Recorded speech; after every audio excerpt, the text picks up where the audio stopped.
Consequently, reasonable ethic of truth is not to wish to force the limit point.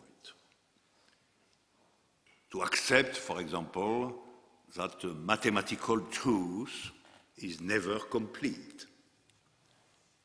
To accept that love is never a fusion. To accept that a work of art is never the end of the art. And to accept also that a political revolution is never the complete change of the world in its totality.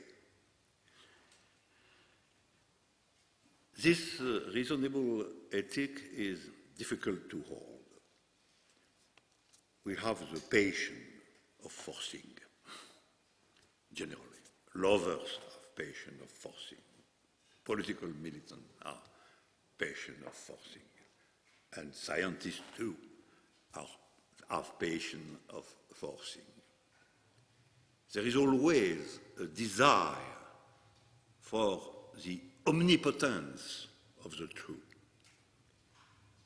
And there lies the root of something which is the contrary of truth, and which is the destruction itself. The forcing of the limit point is always a disaster. I name that precisely the disaster. Every disaster is when we think the passage is finally the forcing of the limit point, exactly as the death of lovers under the idea of fusion, or the construction of a terrorist state in the vision of the complete idea of communism, and so on. So we can say that the desire in fiction of suppress the limit point allows to be free the destructive capacity contained in all truth. It's a revelation that the truth is not only a magnificent construction, but can be, in a sort of fiction, a terrible and destructive power. So, the effect of the event, the realization of the subject, and the existence of the generic truth must admit the limit point as a limitation of their proper potency. So we can say also that the potency of the true must be measured. We can have a measure of the potency of the truth. And it's my understanding of a famous sentence of Jacques Lacan. The truth cannot be completely said. The truth is not all. It's true that the truth is not all. I shall say more precisely, in every concrete world, there exists a limit point to the constructive potency of a truth. What helps us here is the rigorous study of the negative character of truth, undecidability of the event, and genericity of the truth subset.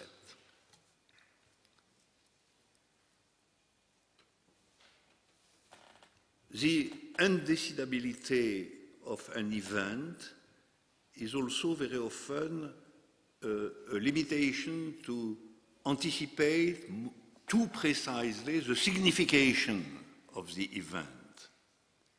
It's clear, for example, that for a French man or woman, of my generation that the events of May 68 continue today to comprise a sort of anonymous promise.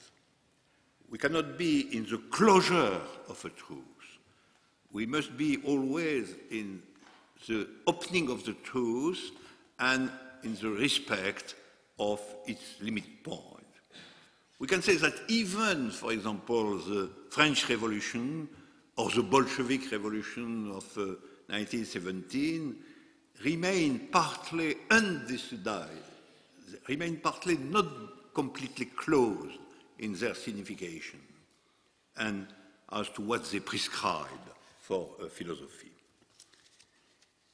And on the side of the generic set, the modern politics of emancipation is a promotion of the commonplace, a promotion of generic democracy, of equality abstracted from any predicate. And so we must use the genericity of a truth, not in the fiction of potency, but much more as an indication from opening the truth to a new sequence of its existence, exactly as we can find new forms of democracy under the idea that a political truth is always generic, always unclosed from the point of view of its existence. And it's true in artistical field too. For example, today we can see that in prose, in the whole field of prose, for example, the novel of Samuel Beckett, all that tries by successive subtractions to designate the pure existence of generic humanity. And you know, the genericity of humanity as such, the truth of existence, of human existence as such, is, for Beckett, is the goal of writing, the goal of prose, and not in the sense of a close identity, but in the sense of a prose which is open to genericity of life. And thus, the ethic of truths, relation or disrelation between the construction of a truth and its potency is that by which we take the measure of what our times are capable of, as well as the measure of what must remain in its impossibility.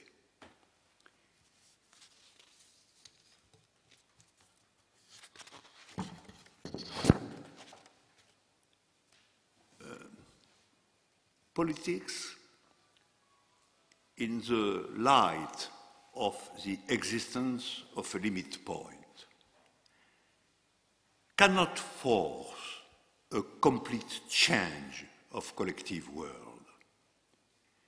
It has been the failure of the first sequence of existence of communist politics.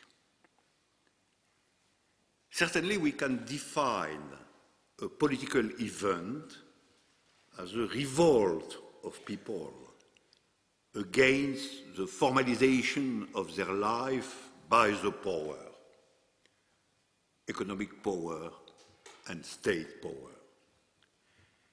People affirm that their proper vision of what is true life, that is the general form of a political event, the collective affirmation of a new vision of what is a true life, in contradiction to the formalization of life by the power, by the economic power and the state power. And after that, we must have a political organization which is a new fidelity to this vision of what is a true life, a new struggle, point by point, to impose this vision to the power. But we know that this imposition cannot be a total change of the world, that there exist some limit points, and that we must have first a generous and strong idea of the revolutionary change, but also a measure of this idea. And we can say something like also in the field of artistic creation.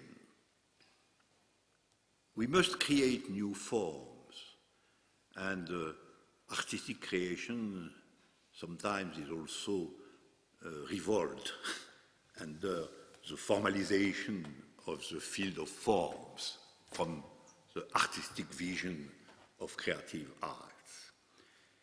But it's not in the light of the end of art that we can do something like that. We have also the same thing, the same measure in love. There is no complete fusion, even if love is really a truth of difference. And we have also something like that in science. There is no complete explanation of the world, even if science is a new explanation of the world. So all that, finally, is the task of philosophy. It's really the task of philosophy. If philosophy is really something, because philosophy is not really artistic creation, is not a figure of love, is not a science, is not directly politics. So what is the existence of philosophy? It's only to help the truth, to learn something concerning our relationship, our engagement in the truth. Our task, philosophers, is to learn and to transmit that some points, some parts of what is established by the power as impossible must be seen as possible. That is why Socrates has been finally killed under the process of corruption of the youth. This corruption of the youth is really a good definition for philosophy. We must corrupt the youth. I must corrupt you. But what is the sense of that sort of corruption is precisely to learn and to transmit that many things, many parts of the situation which are established as impossible by the power, economic power, state power, academic power, and so on, must be seen as possible. So philosophy prepares everybody to the event, prepare to accept that something which was impossible must finally be possible. So this movement from the impossible to possibility, which is the realization of an event and of the construction of fidelity to an event, is also the task for the philosopher, not to do the event, not to propose the event, not to construct the event, but to prepare the subjectivity to the acceptation of the event, to take the chance of the event and not refuse it. And this was naturally the corruptive action of Socrates in the old world, and is also our task. But we must also learn and transmit that some parts of the situation are for the moment too real, too intense to be destroyed in their impossibility. So, from the very beginning of philosophy, we have two contradictory tasks. First, and it's the most important part, first to affirm that very often something which is impossible is in fact possible by creative activities like arts, political science, and so on. But we have also the task to say, to be cautious, because some parts of the real are so singular, so intense, so closed in their impossibility that we cannot say that we must destroy them in their impossibility. And philosophy, against all powers, economic power, state power, academic power, political power, affirm finally a completely new boundary, a completely new limit between possibility and impossibility. To change the limit between possibility and impossibility is the concrete task of event as such, but it's the intellectual task of philosophy to displace the boundary between possibility and impossibility in all the field of human existence. And so it's the opening of a new way of thinking, but finally, for what? For a new freedom. That is the point, to find the way for a new freedom. Because we have not abstract freedom and after that to do something. We have the most important thing, which is the transformation of the idea of liberty. And that is the task of philosophy and my task too today. Thank you.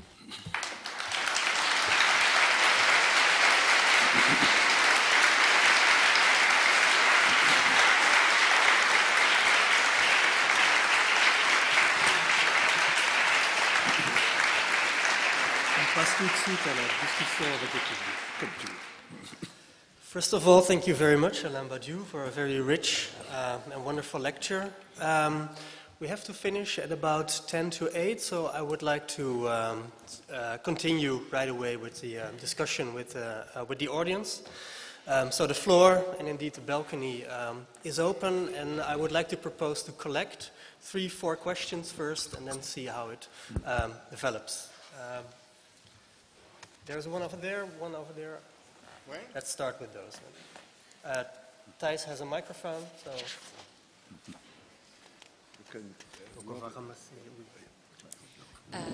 I would like to pose a question about the relationship between the event and the Marxist deed, classical Marxist deed, and between what Roland Barthes defines as the language of the left, so the language of the lumberjack cutting the tree, so not saying about the tree, but talking with the tree.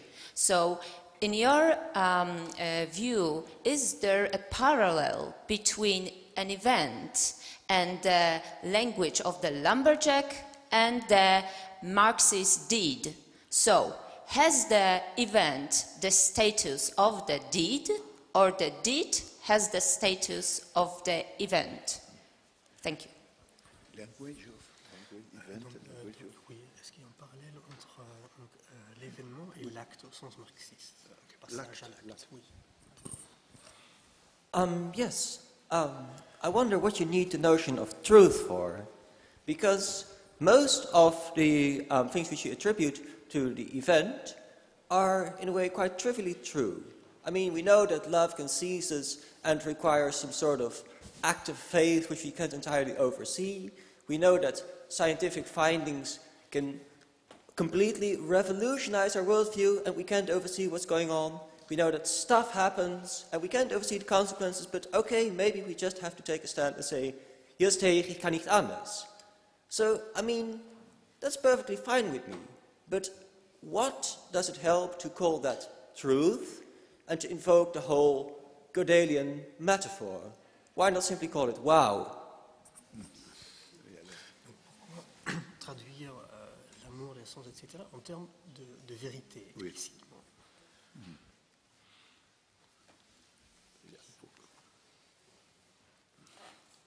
Okay, practical question. Today we see the environmental conflicts as an emergent site for emancipatory politics. They affirm the contradiction between the state of affairs, which is capitalism, and being or survival. And they starve for a commons-based construction of this future freedom and equality. What would be your take or your criticism towards this radical ecology? And in particular, you state mieux vaut un désastre qu'un désêtre. Better to have a disaster than a disbeing. How would your truth-based ontology inform our looming climatic disaster? Thank you. Donc, est-ce que l'écologie, les questions d'écologie pourraient être une stratégie politique viable? D'accord, d'accord. Est-ce qu'on peut traduire la notion de désastre en termes de désastre écologique, Oui, oui. par exemple? One more question before we move on to the answers. There's one over there.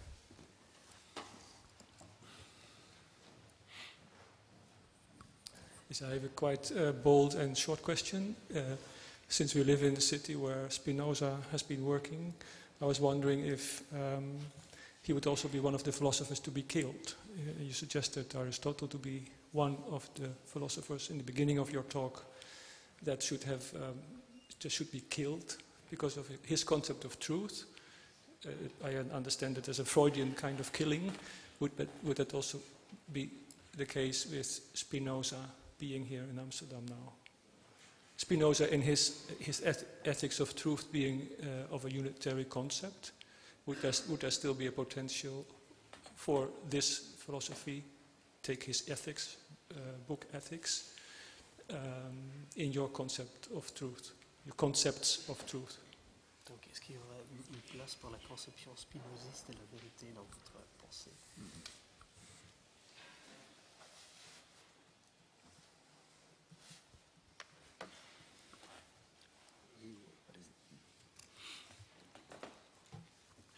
First, concerning the relationship between event and act or something like that. For me, an event is certainly in the dimension of the real. It's something which happens and which is not immediately with a name, symbolization, definite place in the world, and so on. And so if we understand by act something like that, that is the moment where the subject is not in its ordinary rules of life, but is doing something which is a sort of exception in its personal existence, there is certainly a relationship between event and act. And more specifically, we perfectly know that when we are seized by an event, when we decide to be faithful to an event, we must change something in the real of our subjective determination. So it is why I speak of creative or active determination concerning the subject of a truth. And so there is certainly a relationship between the event as something like the creation of a new possibility and the act in subjective interpretation as something like the production and sometimes the unconscious production of something like a rupture in the active determination of life. And this is why we can say sometimes that an act, something which proposes an act, is also something like an event in life. The question concerning the use of the word truth, something. You know, my goal, one of my goals, is to understand how is it possible that something universal is created in completely particular situation. What is really the dialectics between particularity and universality, not in a general or logic sense, but in the concrete process of creation. It's a very strange matter of fact that this relation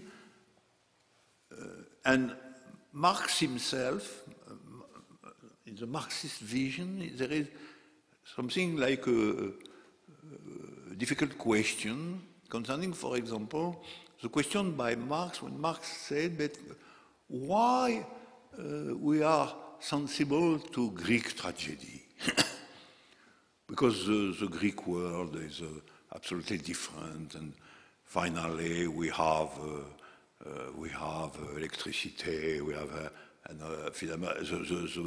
the poor world of Greek tragedy is not the same, and it's a question of relationship between the concrete conditions in which something like a truth procedure exists, and the fact that the result of all that have a form of universality and can be active in a world which is completely different than the world of its birth and construction. Okay? So there is really a potency of something like Greek tragedy or Greek mathematics or French Revolution and so on. There is something in that which has universal potency, and the process of construction of all that is in some sense completely particular. And so I take the word truth to designate that sort of dialectics. Something, the material of which is completely particular, but the generic result is with something universal. So, you know, my question is the birth of universality, not only the opposition between universality and particularity, the question of culture, difference of culture, and so on. No, but in some circumstances, something is created with particular materials, decisions, subject, and so on, and we can use all that 2,000 years after. It's a sort of miracle, in fact. So philosophy must explain rationally this false miracle.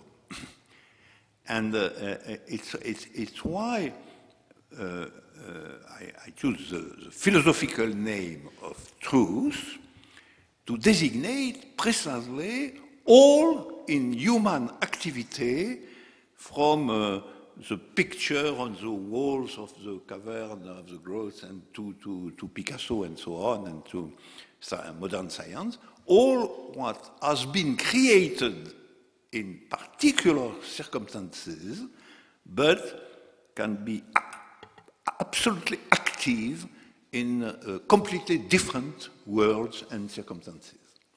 And finally, for me, if truth is something like that.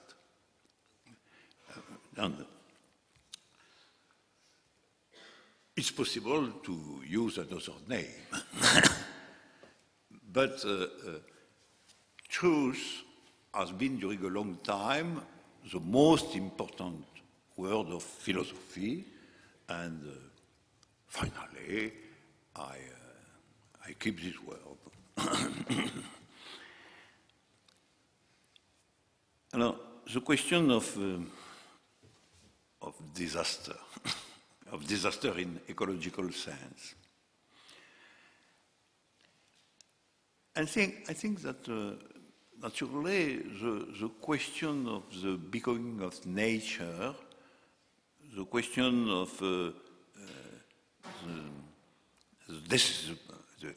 destruction of some parts of nature by anarchic human activities or by capitalism and so on, is naturally by itself a political problem, a political question, certainly. But, you know, the true question, finally, is the question of, the global organization of human collectivity today. So we must destroy the capitalism. and there is no other way. There is no other way, because the appropriation of nature itself by capitalism is the question, finally. Because nature, from the point of view of our social organization today,